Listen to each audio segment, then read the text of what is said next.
In Parashat Re'eh, our parasha, we start with Re'eh, look, pay attention. That I'm putting in front of you the blessing and the opposite. And if you read the parasha carefully, you see that the word Re'eh, which happens to be the name of the parasha, the focus of the parasha, is not necessarily a needed word. You could do without it. And normally speaking, when in the Torah we have consequences, we don't have it with the preface, Re'eh, look, pay attention. And yet the parasha that tells us about brachot and klalot, it says Re'eh, starts with that.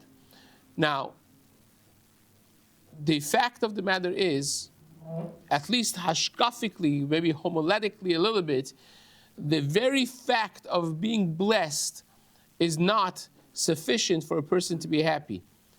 We have a lot of blessings, but if you don't pay attention to the blessings, if you don't see the cup half full, so to speak, you're not going to be really blessed. If you don't realize that you have a blessing, for all intents and purposes, you don't have that bracha. It's like, imagine a person that his father left $100 million cash under his bed for him, and he died without telling him. So he's sleeping on cash, thinking that he's a peddler, he's a pauper, and he indeed is a multi-millionaire. So counting our bracha. That's why Chazal have instituted that you count 18 brachot in the morning. You wake up, and every detail of a human body and function, we make a bracha. We could have made all of that to one bracha. Imagine a bracha that includes everything. It's like when you have the bracha of Men Sheva or Men Shalosh, Chazal easily put 7 brachot in one little paragraph. And that could have been done by the brachot in the morning as well. But we don't, because we want to thank on being able to stand. We want to thank on having the earth that stands on water without being flooded. We want to thank on seeing and on moving and on walking and every detail. And the reason for that is because we forget the things that are good we take for granted. We only feel the negative things. So therefore, you have to have Re'eh.